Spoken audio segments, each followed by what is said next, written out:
Maybe. Let's see. Making sure. Hang on, my Instagram friends. I'm trying to get my Dr. Nelson and I situated here. All right. Good morning. Oh, there we go. The man is in the house. Good morning, doctor. Great, always to see you. As usual, we're sending healing and to all of our brothers and sisters around the globe. And let's see now, Dr. Nelson with Dr. Kiltz. We're live. How you doing, my brother? I'm doing all right. Did you have a good trip? I had a very nice trip. Mexico City is wonderful. I highly recommend people go and visit. Amazing, amazing people there. Culture is great. The food was fantastic. I managed to have mostly steak and eggs, and I think I did. I did have a tortilla. I mean, a taco with a corn tortilla. It was like we went to uh, uh, a taco place was great. And I said, okay, I'm going to give it a shot. And it was fantastic. I survived. I thrived on it. Good, good. Yeah. Yeah. So, and we're sending healing to Mitch. Have we heard about old guy carnivore Mitch yet? I have not more than what you already know. Uh, don't know if he's still in the hospital or not. Well, I know he's got good care wherever he's at, and we're all sending him love and healing. We got Who's Your Carnivore in the house? Brett, awesome. I'll let you also. We get Granny, we got SM00, Dr. Kiltz, and Dr. Nelson. Let's see. And again, we appreciate the questions, the comments, the thoughts, the ideas, everything everyone's going through. This world. A doctor friend of mine called me this morning about carnivore, and it was sort of like I hadn't talked to this guy about carnivore before, and he's like, well, he's 53 and he's been on a statin since he was like 18. I didn't know they had him way back then. How old is he now? He's 53 or whatever it's been. He says he's been on a statin for. They've been around a long time. Yeah. I believe the very first one may have come out in the 70s, maybe, or early 80s. And then a whole slew of them came out in the 80s. And so he's kind of like, can I really change? And I said, well, 30 days of carnivore is not likely going to be the death of you. And then you might just feel so much better. Yeah. Right? What did I miss? I was gone for a week ish, and you guys took a great job. It's sort of like, wow. And I was like, okay, I went down to the gym and I did that. And I thought, you know what? Let me just let you guys take care of it. We tried our best, but we're definitely not you. Oh, no, but there was, all I heard was good things out there, and we're doing this together. Primal Fox Holistics says hi from North Carolina. We've got I've got Instagram, YouTube, Facebook, and we got Michelle Chapin on our Kiltz Mighty Tribe. Tracy Murphy sending prayers for Old Guy Carnivore. Michelle says hi from California. Lisa Pickert says hi and hope my travels were great. Sherelle Fistenberger from Philadelphia and Paulette Hasty. Good morning. We got about 20 people on the Kiltz Mighty Tribe, about 70, almost 80 on YouTube, Facebook, and we got about 30 on our Kiltz, Dr. Kiltz Instagram. So it's nice. Someone said they made my ice cream, and you don't even need sugar at all. You could just have the eggs, cream. I do a little bit of vanilla. I personally think that small amounts of sugar from time to time are not the cause of disease. It's because we eat them all the time. Any comments, Dr. Nelson? Yeah, the amounts of sugars, the excesses, if you would, are the problem. I mean, even the American Heart Association has on their website a limit of added sugar that when we go beyond that, and Dr. Lustig, Dr. Robert Lustig, I'm sure many people here listen to him, has talked about the a limit of fructose, for example, and when we go beyond that, and the limit is very, very little. I mean, on a full-grown adult male, which is the largest amount, is only 35 grams a day. That's 7 teaspoons, and we can reach that very quickly with if you're eating the standard atrocious diet, you're gonna reach that in one meal. Okay, and you continue to eat that excess amount. Fructose acts the same as alcohol in the liver. Uh, I was talking to someone online, someone that we went to school, same school, not same grade, but and she was telling me about, oh, but you know, this honey that has so much more fructose. Fructose is it causes the same damage in the liver as alcohol.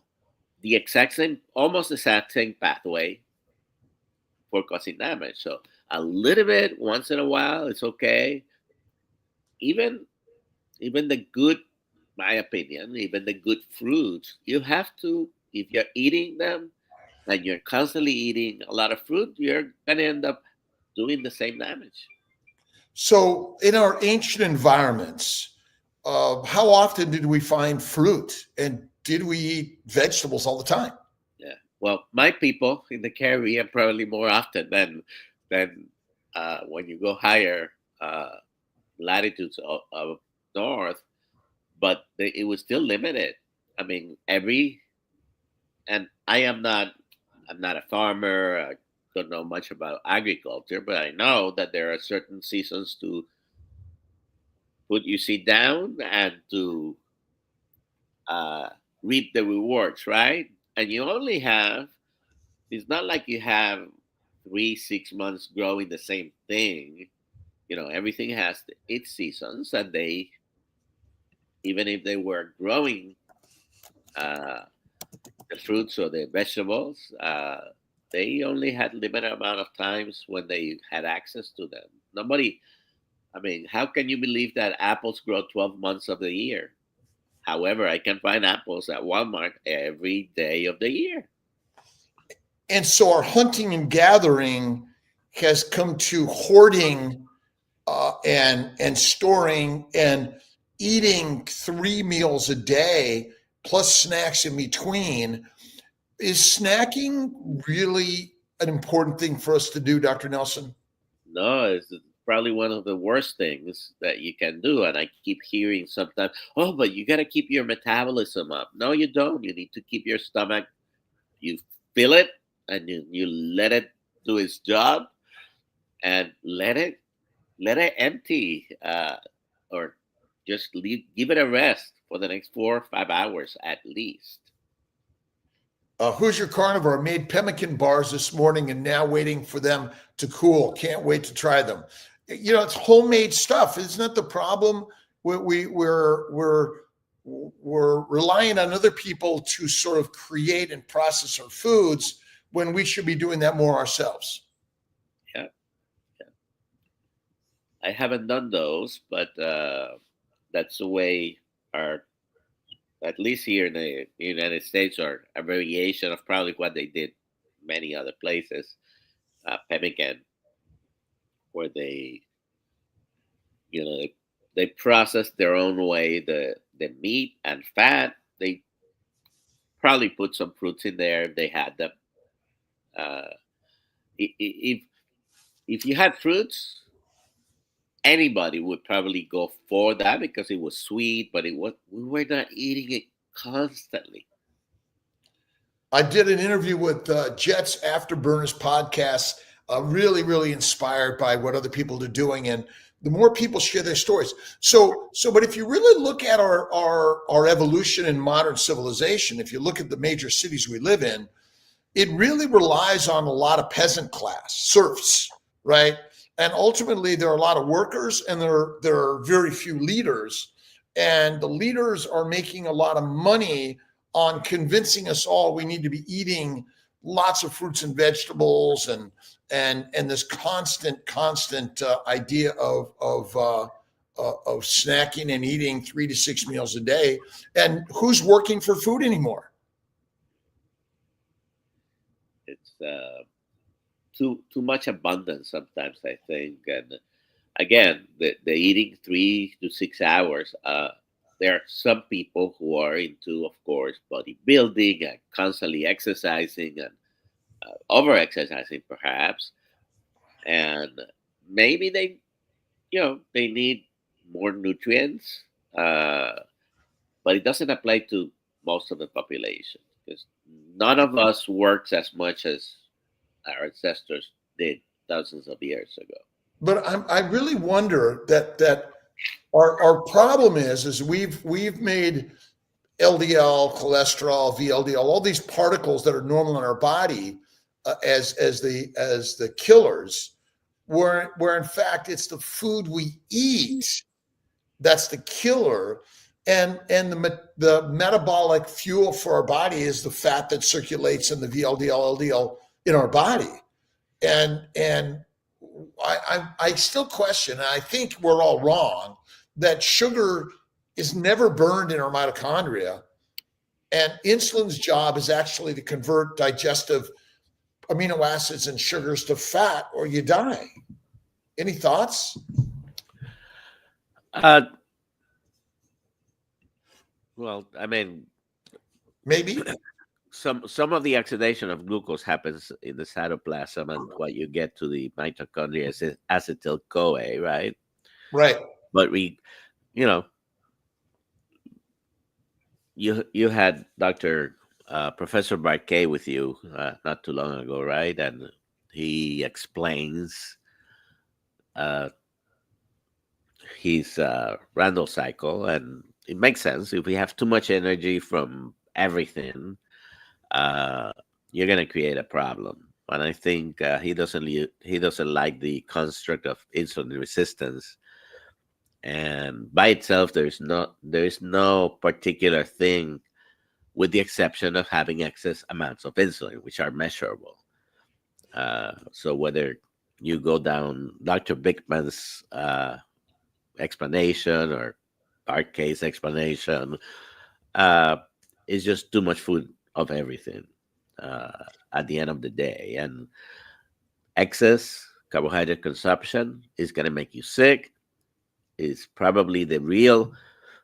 There might not be a one cause of coronary heart disease and cardiovascular disease, Uh-huh. but certainly the nutrient part is sugars and excess insulin causing inflammation. And the first thing that they destroy is the glycocalyx. I know you like that. The glycocalyx. I was just reading a paper on sugar coated sperm, and the basically without the sugars on our cells, we would be dead. And it's the damage to the glycocalyx that probably is the leading cause of all disease. And we've sort of, maybe we need to rethink our metabolic theory, and maybe again it's damage to the nanomotors or the plants, the sugars that are lining every single membrane of our body. And so, I still question our science. Again, we've learned all these metabolic pathways, but how do we trust that science but not trust the food nutritional science? Maybe it's all wrong. Yeah, definitely. But I guess we have to hang our hat on something, don't we? Yeah. I mean, you can ignore all sciences or try to weed out, and it's difficult. It's certainly difficult. There are opposing views out there, and some of them may not make that much sense. Like uh, a favorite of the nutritionists is, oh, you have to eat complex carbohydrate, a lot of it because of the fiber. But complex carbohydrates, basically starchy foods, do not get absorbed as starch, right? They have to be digested in the gut first into the building block, which is what?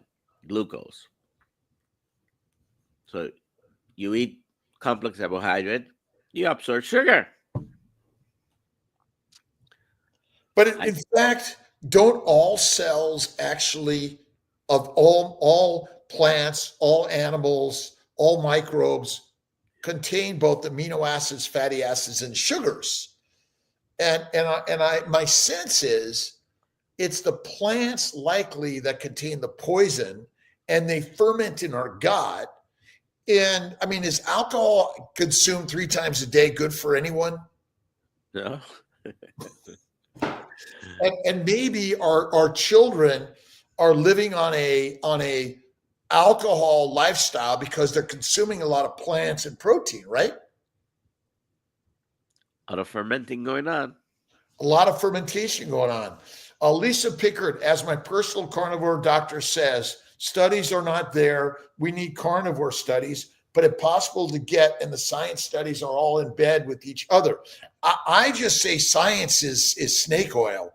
We're waiting for the carnivore science, which means someone's going to try to sell us something, a snake oil science, in my opinion. It seems to me like our good friend Lisa Pickard, we're ancient hunters, go hunting, eat the meat. So there's a Father United Carnivore, Michael Sully's father, reading, responding emails as of this AM. Good sign for Mitch. And we will be doing, I think, a September meetup in Syracuse, working on that. So that should be hopefully coming out soon. Good morning, Thomas. We're getting some mornings from Dr. Nilsson, from Target Prime, Laura Taplin. Greetings from the Netherlands. Let's see. Kut Kaboner? Just being able. Did you get that one? The name? Yeah.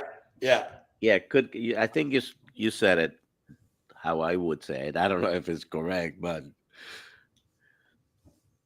Yeah, drinking and eating toxins is not good for us. And everyone went. The music was loud, the drinks were flowing, and we're thinking, oh, it's a party life. We went over to some of the Aztec ruins, pretty amazing, in the Mayan ruins, and ultimately civilization is basically a con to get everyone to be controlled by the masters who want to keep us the masses. And the meat was eaten by the masters and the mush was eaten by the masses. Isn't it kind of a simple story? Bev is here. Mitch had a mild stroke. Is that what we've heard?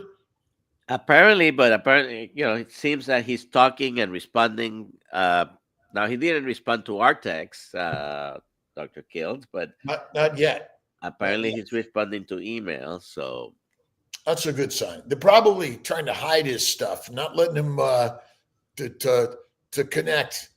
The problem is all these carnivores out there. Papa says hi. Yeah, kitchen witch, awesome. Still in hospital and on the mind. Admin has been returning emails. That's good. Let's see. These two are polar opposites, Brad. Polar opposites in one way, but we want to bring the polar together. There's the yin and yang of life, right? We're bringing everyone together. That's what it's all about. Sandy. We got the son of Hoosier. The Tesla pros. Nice. A son of Hoosier. Nice. Yeah, Brett's son. Cool. Nice. He cooks. He does a mean smoking barbecue, doesn't he? And tell us a little bit about the importance of fat in our diet. I mean, is it do we have any essential required carbohydrates, or really it's fats and proteins? Well, depending who you listen to, right? But you just have to look at the pattern of eating for the past 70 years, with the emphasis of low fat, because that's what causes all the evils of the chronic diseases, and the amounts of meat, in particular red meat, and fat consumption. There are graphs, you can see them in books, where the red meat consumption and the fat consumption has been going down, and at the same time, all cause mortality, cardiovascular events, cancers is skyrocketing. I think that it might not be conclusive proof to some people, but very telling, right? And fats have pretty much all the vitamins, in particular vitamin D, vitamin K, vitamin E, vitamin A, and many foods are thought to be so very high in vitamin A, but the plant foods, what they have is beta carotene, not the vitamin A that our body requires, which is retinol. So Although, go ahead. no, it's a matter of using, like, they are plant sterols, right? But the cholesterol that we use is different from the one in plants. So sometimes we're building, when our plant intake is very high, we're building some of our structures with not the best building block. And ultimately, there's a simple story here, as Lisa points out, we evolved as hunters, but civilization brought us together as agriculturalists, controlled by the mighty master, who basically has given us a tremendous amount of propaganda. I always like Wikipedia. I mean, ultimately, we're who's the expert out here? There's only one. Each of us must do the number one experiment on thyself. And carnivore is not something you want to play around with, because if you do, you become controlling of your own life. And you're so used to someone else controlling it. Sandy W., new to the group and carnivore, figuring it out 1 month in, and already less inflammation, getting easier to not have the carbs. Sandy W. And then Love Blom. Even if I, as a newbie, start to feel positive responses, eczema are no more, inflammation and hair sacs are gone. So it's a simple experiment. Isn't that what we're sharing here? And Yeah.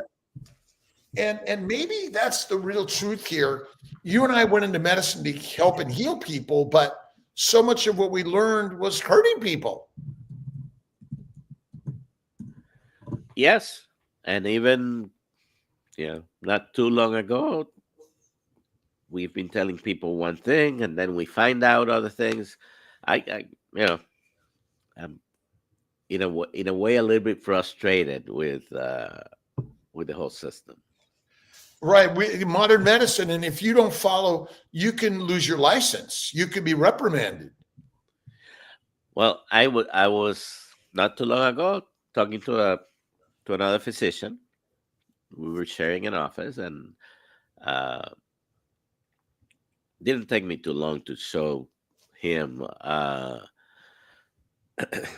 the relative risk of having diabetes and having a little bit of LDL cholesterol, which it's been demonized, right?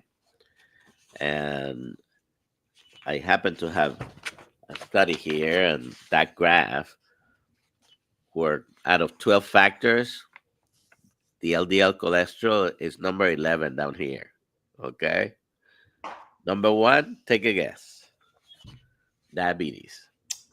So if you're not controlling diabetes to control your risk of heart attacks and strokes, and you're depending on just, controlling the LDL, it may not be as important. And anyways, and he says, yeah, but we still have to follow the guidelines. And in a sense, sometimes some employers put a lot more emphasis on that, and you have to put your thinking cap and not do things automatically. And in fact, uh, I haven't been very good for past 15, 20 years in putting people on cholesterol medications. Insurances were always sending me letters. Oh, this patient has diabetes. It's not on cholesterol. Gotta be okay. Um, so I'm not sometimes very good at following something that doesn't feel right to me. Right. Or if it's not right, why do we keep our oath is to do no harm, and we take an individual oath to the patient and not to the profiteers. And again, without profits, we can't keep going. But this is one of the problems. Here's a question from Non-Toxic Mama.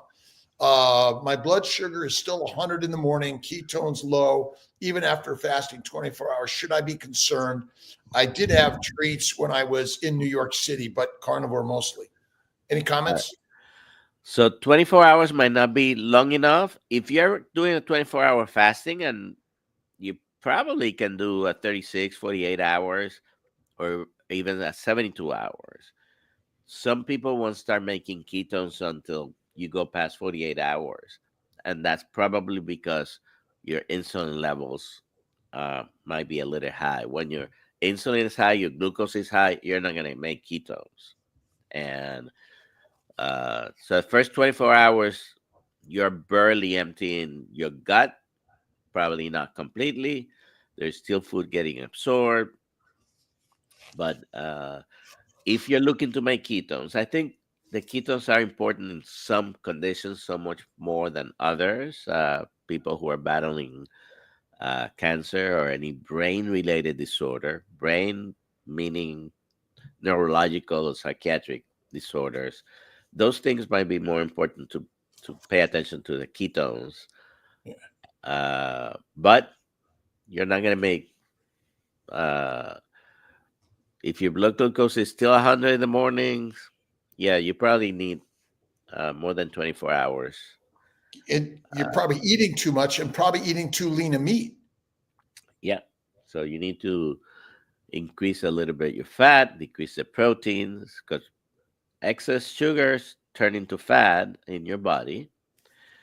But excess sugar and excess insulin decreases fat oxidation, burning of fat, and it increases fat storage. So you're putting fat, you're not letting it do its job. But isn't fat storage important for survival? Yeah, well, that's I think that's our default. Well, that's the most important thing because I know, but you're not letting also, when you have high insulin and high glucose, you're not letting your body burn fat for energy as much as if your insulin and glucose was lower. Right, but what if we think about it differently? Okay. See, I think we've been given the lie. Okay. So what if fat is always the fuel, period? But remember, insulin only goes up when you eat food, correct? Yeah. Okay. So I eat food, insulin goes up. Why does insulin go up? In order to convert the food you ate into fat. Because if you don't do that, you're dead. Okay, so because there's nothing, remember, nothing is in a vacuum. It's not happening here and then here and here. It's all happening together. So this idea that insulin blocks fat, utilization is not true. Insulin I job I is don't to, know. I don't know if I would say it blocks it. It but definitely it but that's what they say. But seems to decrease fat oxidation. It's like we have all these. You're right. We have all these reactions going on at the same time. I right, right. mean, we're I, talking about hundreds of thousands of probably reactions in our body at the same right. time. And this is good because Dr. Vasquez and I are sharing a story in a way that maybe we question what we've all been taught because we're all over, there's a lot of obesity, but obesity doesn't happen without eating food. But is there fat? Are there free fatty acids inside the cytoplasm of every cell? There are. Yeah. So why do we even think we're burning sugar? Insulin goes up in order to make fat. And so anyone who has no insulin, a type 1 diabetic, no insulin, becomes skinny, correct? So insulin's job is not to prevent the utilization of stored fat. Its job is to make fat. And if that makes any sense, that we can sort of begin to help people understand it in a better, simplistic way. I mean, I just, you know, I mean, how many people have heard about hepatogenous diabetes? I don't think we weren't taught that, were we, Dr. Nelson? I don't remember the term. Like you and I know. went to medical school a long time ago, but I do understand the concept because I think the liver is very key in type 2 diabetes. Yes. There's hepatic dysfunction along with eventually sometimes pancreatic dysfunction. Not the insulin secretion per se, but glucagon secretion and other enzymes. Uh, all these things can happen at the same time. I don't think radiologists talk much about fatty pancreas. They talk about fatty liver but sometimes I think they ignore fatty pancreas unless it's atrophy. But do you think in general we chastise fat and obesity in our modern medical system? We probably do. We probably do. But if you think about it, the obesity itself is not the problem. Whatever is causing everything else, it's causing obesity as well. And it is our default setting to gain weight. If we provide all the energy necessary, we're going to gain weight because we're supposed to save for, you like to talk about the famine and gestation and uh,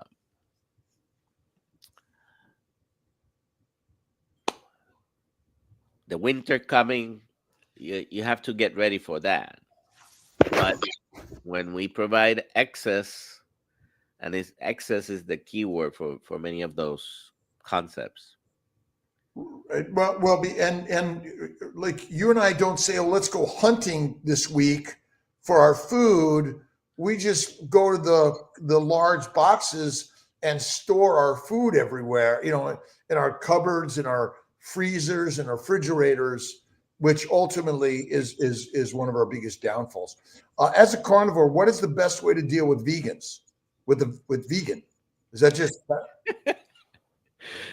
Uh, I try not to argue with them anymore. As far as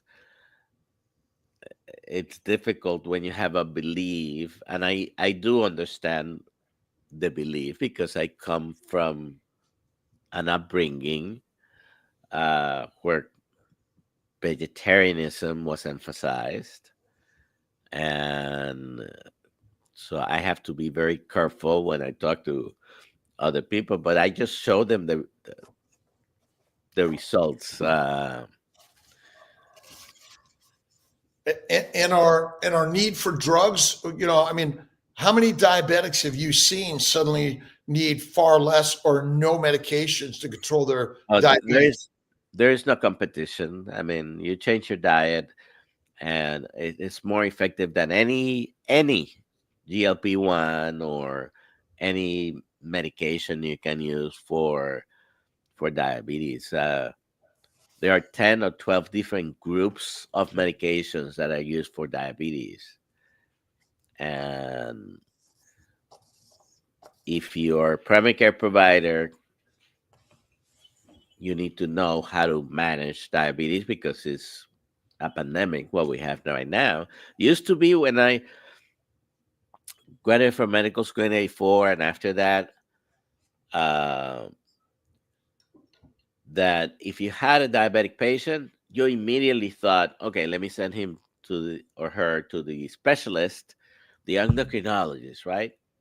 I don't remember the last time I sent a diabetic patient to the endocrinologist because everybody expects me to manage that patient, and I learned how to manage that patient. I became excellent at managing that patient, but there's no medication as powerful as changing your diet. Not because I've seen it. I've seen it. Blah, blah, blah. And so prior to your carnivore and ketovore experiences, what was the diet that you were sharing with your Well, patients? actually, for more than 30 years, my recommendation for diabetics has always been cut the carbs. I mean, radically cut the carbs. If you start at least with cutting the breads and the pasta and all the refined flour and all the refined sugar, if you think about, if a patient follows your instructions, cutting all the refined flour and all the refined sugars should have a tremendous effect, because almost anything that we are now calling ultra processed foods is refined sugar and refined flours, one way or the other. And if you add to that telling them not to use the vegetable seed oils, really you're left with very low starchy vegetables, some fruits, and the meat.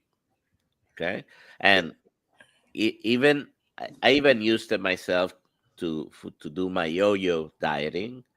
But you know, I I learned from Dr. Atkins from his books more than 30 years ago, and that's my first advice always to patients. Now, being from Puerto Rico, often wherever I've been, the culturally they seek someone that can provide them care and is from the same culture. So me telling a Puerto Rican to stop eating rice and beans has been very difficult. It's also all Central America, Mexico, and all Central America, they eat a lot of tortillas. My first advice to them is stop the tortillas, and the resistance is very very large.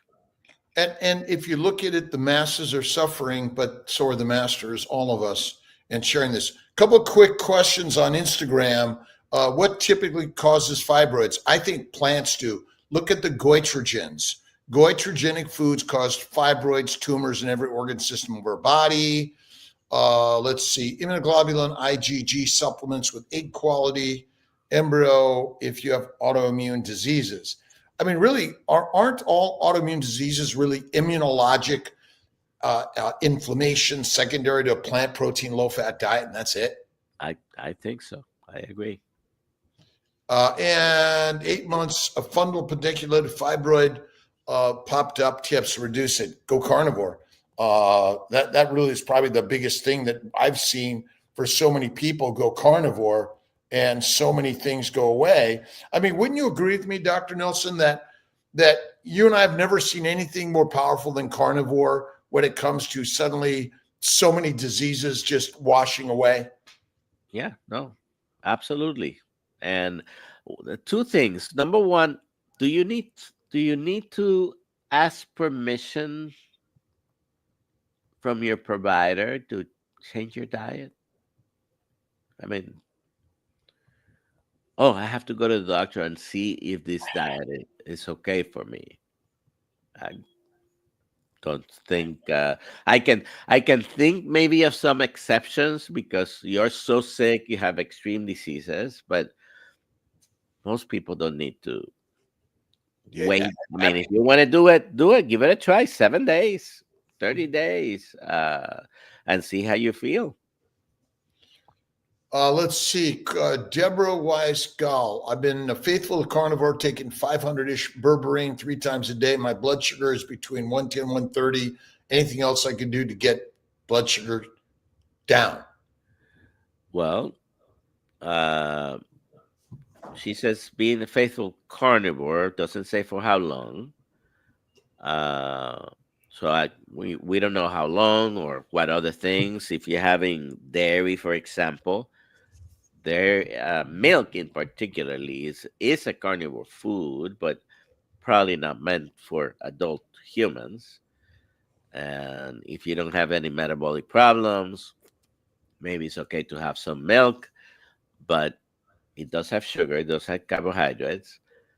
And if you're now, my blood sugar went between 110 and 130. Is that fasting or is that after eating? Because that probably would be a okay blood sugar if it's a couple of hours after eating, maybe an hour after eating, but might not be if it's fasting. Uh, Hmm. so I think tweaking the protein and the fat, maybe because protein, even if you don't consume any sugar, what does the body do with protein? It's among the things that are used for is to build up structures in your body, right? But excess protein, amino acids, are transformed into sugar and fat. Well, I guess the question is when we say excess, I mean, insulin goes up to amino acids and simple sugars, and in the liver, they're converted to fat along with very low density lipoproteins. So, in essence, isn't the liver sort of packaging up these things to be delivered to every cell of our body? Yeah, yeah. And so berberine's a plant made drug supplement. It is derived from plants. It has Might it have similar actions to metformin. but it's a plant product that may actually be producing a lot of sugar. You're taking it 3 times a day. I mean, what if I said take a teaspoon of sugar 3 times a day? And I mean, is that good for us? I don't know. How much is 500 grams of berberine? How much sugar's in it? Sounds not good to me. Any thoughts, doctor? No, no. I mean, it's half a gram of the berberine, and it has similar effects to metformin. If someone wants to use that, I'm not opposed, but you're gonna have better success with managing your diet, and you do need to tweak a few things. So there's a lot of information we don't have here. Uh, and So go if, ahead. if you've been, for example, I was diabetic. I should say that, right? I was diabetic for 28, 29 years. I'm not gonna expect everything to get back to normal with just a few months or even a few years. Right. Today is it's been 21 days today, the last time I used insulin, and it's been pretty good. But uh, there was some damage in my body. I wouldn't be able to go back to start eating even 20 or 30 grams of carbohydrates a day because my blood sugars will be very high. so I have to stay within my lane, and I'm still eating, I think, pretty good. Uh, I had bought two picanhas this morning. I opened the package because it had been in the refrigerator for a few days, and I put one in a slow cooker. I have never done it low and slow, so I put it in the slow cooker, and the other one I cut into steaks, salted it, put it in the refrigerator. That's gonna be during the week. It'll be consumed. And let's see, massage by Higinos on Instagram. The system was created to make us sick, and that's why the global elite put carbs there to make us dependent on them, lazy, weak in all the ways. That is really the simple story. We're all basically masterfully civilized, domesticated, I always say. And how many? I mean, how many meals a day do we really? I mean, what are the odds that you ate 3 meals a day 5,000 years ago as a hunter? Probably not. I mean, maybe twice a day when there was enough of the food. I don't know if you really ate three times a day, but so excess food abundance plays into it. I would like not to think, uh according to the comment, it's, it's very conspiratorial, right? And I'd like to give humanity the uh a chance. I don't know if it's always been done on purpose, but yeah, it seems to be the lower socioeconomic Well, levels ate. why would they say you're not allowed to go to the hunting grounds and you're allowed to work the fields and you're only allowed and you must give us at least half, if not more, and you will fight our wars and you will do as we say, otherwise you get the guillotine or the something, or become food or something, right? Yeah. And Amy, you just had her comment up there. Brisket boomers, Amy's Bris- here. Brisket boomers mentioned something very important, like exercise.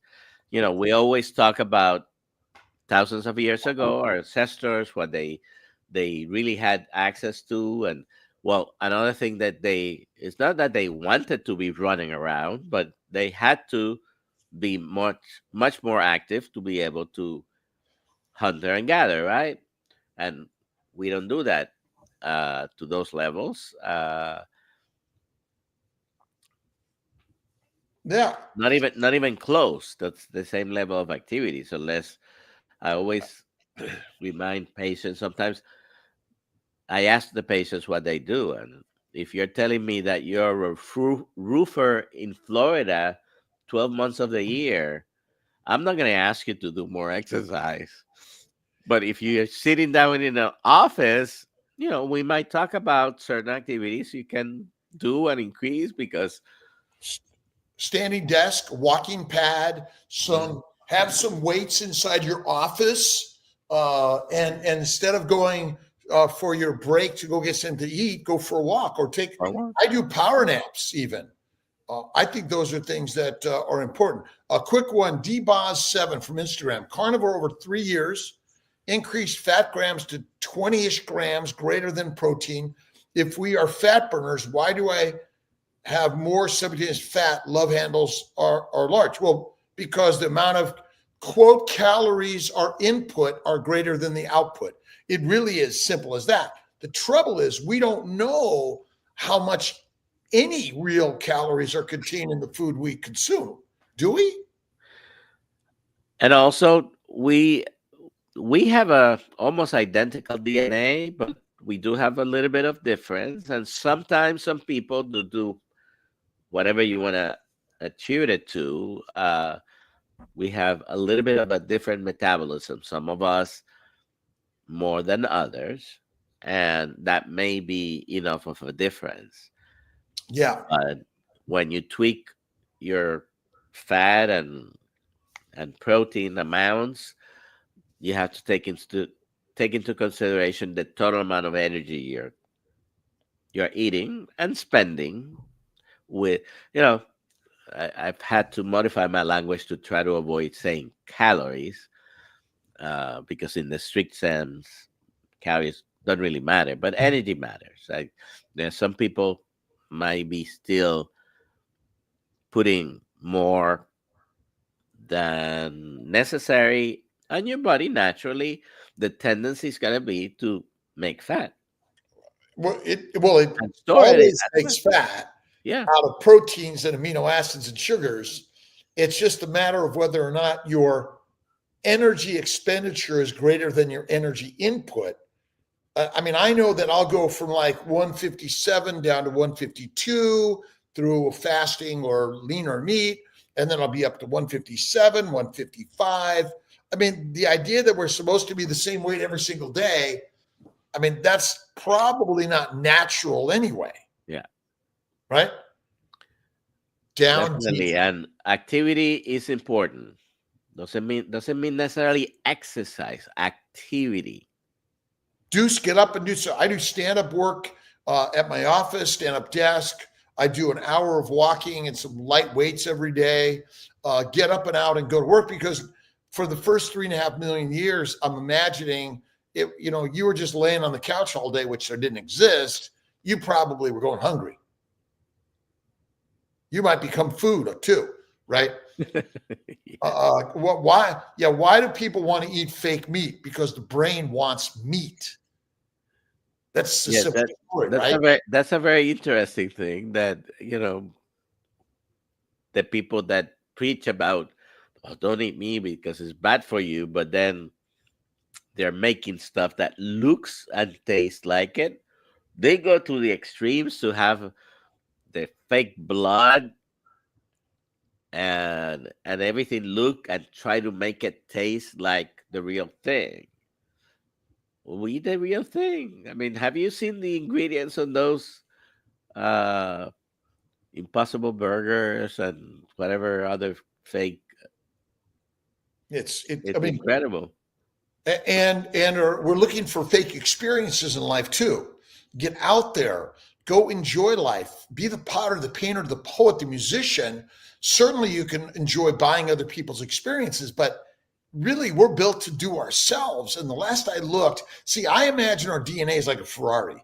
We're just another Ferrari, and 99.999% of us are the same. That's what you were saying. And so there are subtle differences, but the last I looked, nobody's living to 200 years old. Well, I don't know. I guess they have found some 200 and 300-year olds getting Social Security. So that's another Oh. story. Omnitrope may pause people's cycles. I already have two plants that make my mouth itch and swell. I mean, plants, all like, I don't care. Name a disease. We got this long list of diseases, and we're like, well, I don't know if carnivore helps that disease or that disease. It helps all diseases. Simple.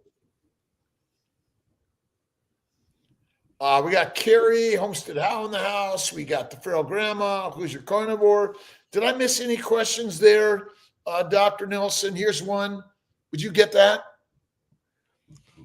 Is pepper bad to use on your meat or eggs? And if not, which to use? White, black or white pepper. Okay, I'll give you the short answer is probably yes. and, and the personal answer is I have never been a big fan of black pepper, but I used it a lot.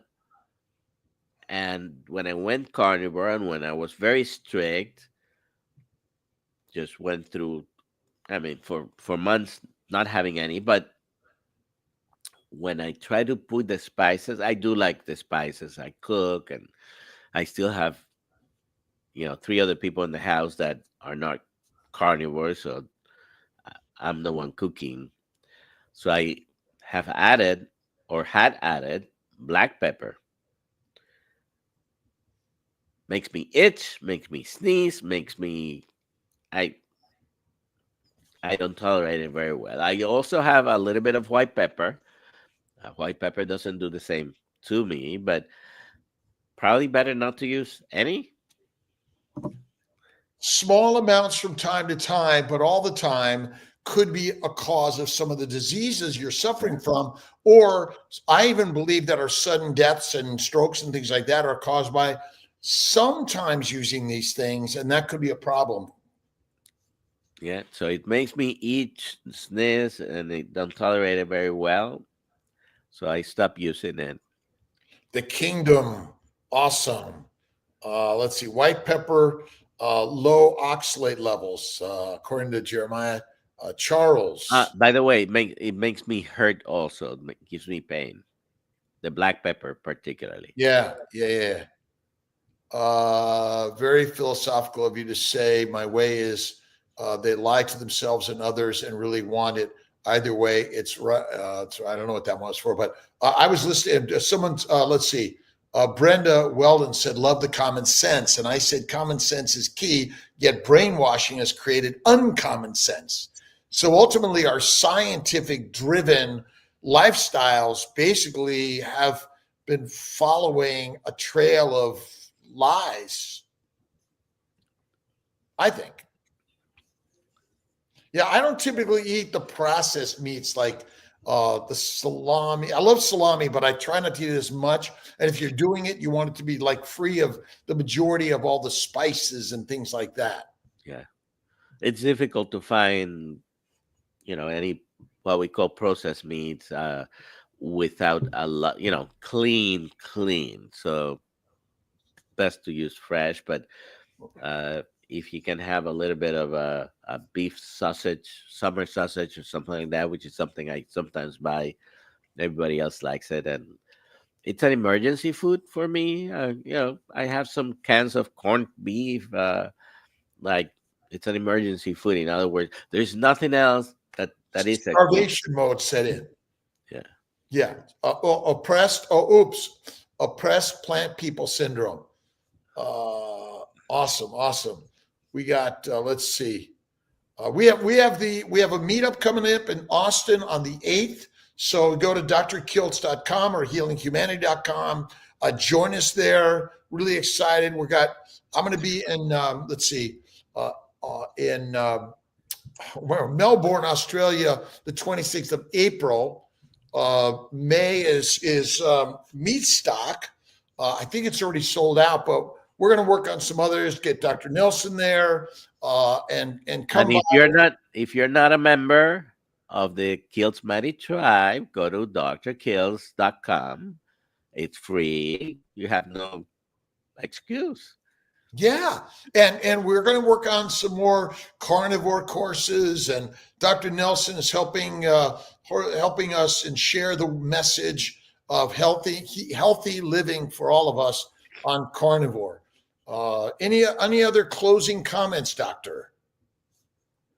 Go to drkills.com. Spelled spelled out or drkills. Both will Yeah. take you there. All right, all right. And then Monday evening, 5:30 p.m. we'll be live on Kiltz Mighty Tribe Zoom meetup. Dr. Nelson, I'm hoping you're going to be there also. Uh, Is it Dr. Baker oh, is it tomorrow? Dr. Baker is going to be there this Monday? I think I'm in the dark. I'm in the dark. I, Uh, yeah. I think Dr. Baker is going to be there. Dr. Nelson hopefully will be there also. But we want you to be there. Again, our really drive in life as physicians is to learn and dig deep into ways that we can heal without the healthcare system that you're pouring all your money and you're just getting sicker and sicker. But heal with a new concept and idea. It's community based healthcare that's social media. and by the way, we're over an hour now, but uh, you remember my wife has been dealing with what we thought was something cardiac for now over 2 months. Yes. And sometimes things we don't think about. Do you know what it was? It was a hair and nail supplement. She stopped it, and all the symptoms have gone away. And it's multivitamins, basically. So, Well, we don't even know what's in. Again, if you kill the animal and you process and eat it, even the fact you go to the butcher, in general, the meat that we get has far less toxins in it, and potentially, I'm just saying none compared to the plants and the processed vitamins and the processed sort of products you're going to get. So the cleanest diet is the Lion's diet, as Michaela Peterson has shared, and I think we're talking about some new concepts and ideas, Dr. Vasquez. We'll talk about that. So I'm going to end it now. I'll see you guys at 5 a.m. I think Ivy Sardi is going to be there from Australia with us, and so be there 5 a.m. Eastern time just to share more concepts and ideas of health and wellness. Right, Doctor? yep. All We'll right. See you tomorrow. My brother Ray's in Kiltz Mighty Tribe, saying hi to Brother Ray.